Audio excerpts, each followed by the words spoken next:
Hello and welcome to Swarm of Comics. I'm Randy, your handsome and humble host. And this is the second episode of Randy's Rundown, the poorly named comic review series. I'm going to go through some books that I've been reading, tell you whether I recommend them or don't recommend them, give you a little information, and then you can make your own choices. So we're going to dive right in for the first book, which is a new series by Robert Kirkman, of course, of The Walking Dead fame and Invincible and a whole bunch of other titles. This book is called Skinbreaker, and it is set on an alien world, and it's drawn by David Finch. This is their very cool die-cut multi-cover first issue here. I've read 2 issues so far, and how about this? It's okay. It's beautifully drawn by David Finch. Hopefully you can see some of this detail when you're looking on your giant screen TV or whatever it happens to be. This is the double cover here. It is an alien tribe, and they are having a power struggle between leadership and people that want to take over the tribe and so forth. It's a pretty simple storyline so far. It's got a couple of other little twists to the story, but so far it's pretty basic. Maybe pick it up and trade. There's only, again, 2 issues out, but nothing has super really happened yet. But we'll see where it goes. I'm going to stick with there a few more issues. Most everything I've read from Kirkman is really good. So I'm going to stick with it for a little while, but I don't love it. All right, moving on to the second book. It is called, and there's 2 issues of this as well. This is called Everything Dead and Dying. And it is another take on zombie apocalypse.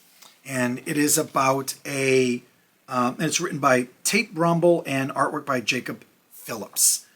And it is a gay couple that has a daughter, and it jumps back and forth in time. The artwork's pretty good. I kind of like it. It's very Walking Dead-like in color. And in the present day, I think it's been 10 years of this guy living on his remote property with the zombies of his husband and kid. And he feeds them and takes care of them, and he lives with them, and he's lived in peace and hasn't seen another human in forever. And he just continues living on the farm doing his thing until a bunch of other living humans show up and things go south fast. So again, it's called Everything Dead and Dying, and I actually really like it. So, as you can see, he's milking the dead cow on the cover here. I like this series. This one I definitely recommend, especially if you like zombie books, post-apocalyptic books, and so forth. Pick that one up. All right, there's I think they're a new publisher.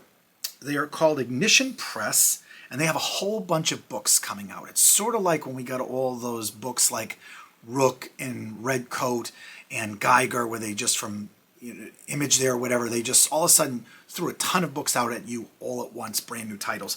That's what's happening with Ignition Press. This first book that I read from them, from Cullen Bunn and Marika Cresta, is called Deluge. And I don't know how my copy got so damaged like that, but it is damaged. And this is about a new woman that's just joined a woman's prison, joined like she had some choice. It's not a club.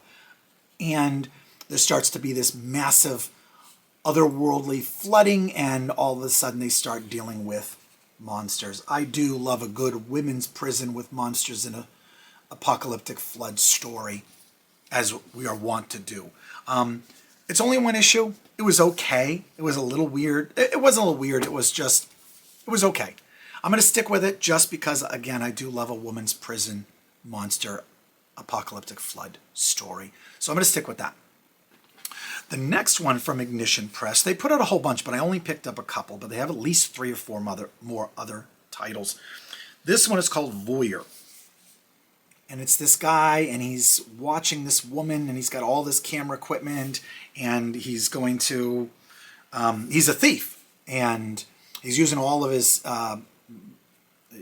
expertise in observing and tracking down targets, but at the end of the first issue, he has the tables turned on him. I thought it was pretty decent. I will stick around for at least another couple of issues. Didn't love it. I thought it was an interesting, different premise. It is adult.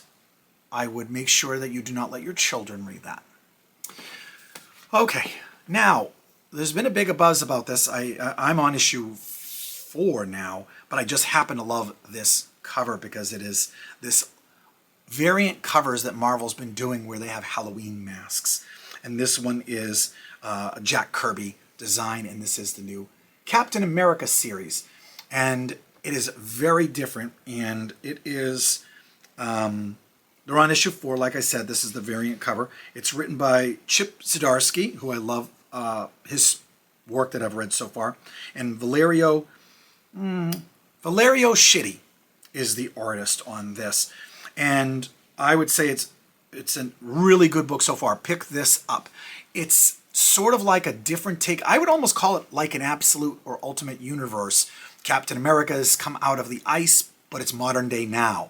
And in his absence, there's been other people taking up the mantle of Captain America. And it's what happens when they're going up against Doom. There's a whole hostage situation, and the two Captain Americas work together. There's a lot of flashbacks. There's a lot of backstory.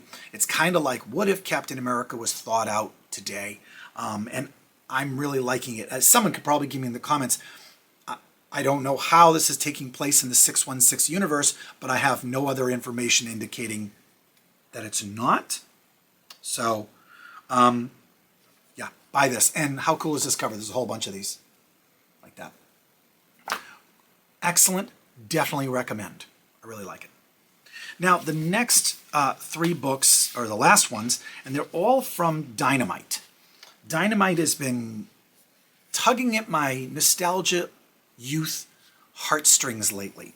And the first one that caught my attention was Space Ghost, the old Hanna-Barbera cartoon, and they made a series out of it. I just happened to randomly grab this one here. It is, if you've ever watched Space Ghost, you know that he's got the 2 kids with him that he kind of adopted, plus a little Blip, the little monkey, and Space Ghost lives on Phantom Planet, or whatever it is, and in the cartoons he fights all these goofy characters. This is a more adult take with a pretty intricate storyline. I like it. So the first series had 12 issues and then an annual to wrap it up, and now they've started with a new series that they're on issue 4. There's also Space Ghost with Johnny Quest, so it's called like Space Quest. I have not read that yet.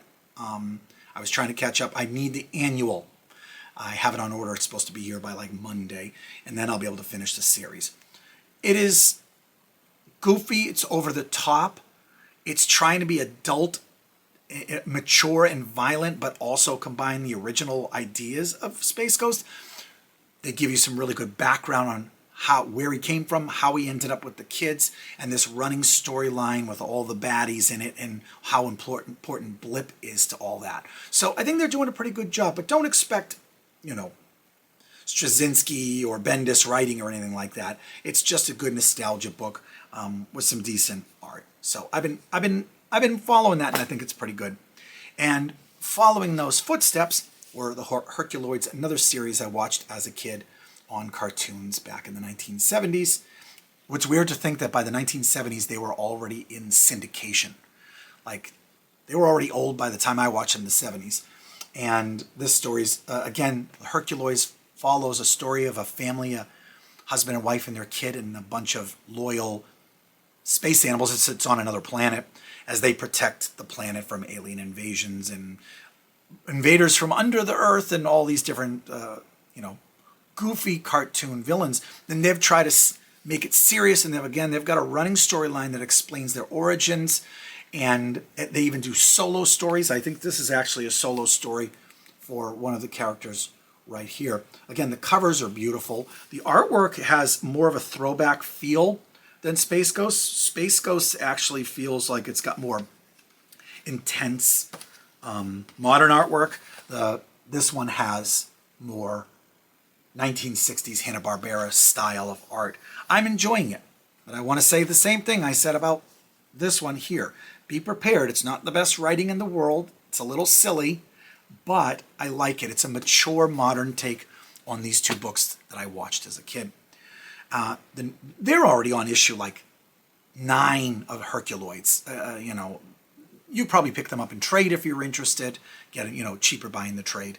But a new series that's only on issue 2 is, this one was, I think, definitely from the 70s. This was from my era, was Blue Falcon and Dino Mutt. And it is a Batman-esque hero with his loyal companion dog that's all robotic. And again, they're giving a modern take on this. How did the dog end up robotic? What's his background? Why is a hero? And so forth. Again, not the bestest writing or storyline, but good fun nostalgia. Artwork is very Bruce Timm artwork, actually, if you were to ask my opinion. I don't know how well you could see it on there, but let me see if I can even find Blue Falcon. Oh, here we go. Here's a good page of Blue Falcon. Almost, yeah, it almost has that art style of the Invincible books. So that is 3 nostalgia books right out of my youth. Was that me? That was me posing for the thumbnail there? That I've been enjoying. So that's it. That's all I have for my books this week on Randy's Rundown. And I say this week, but I don't know how often these videos are going to come out. But hopefully I'll keep them short and start putting them out like midweek videos and still keeping my bigger videos like unboxings on Fridays. So hopefully you're enjoying this.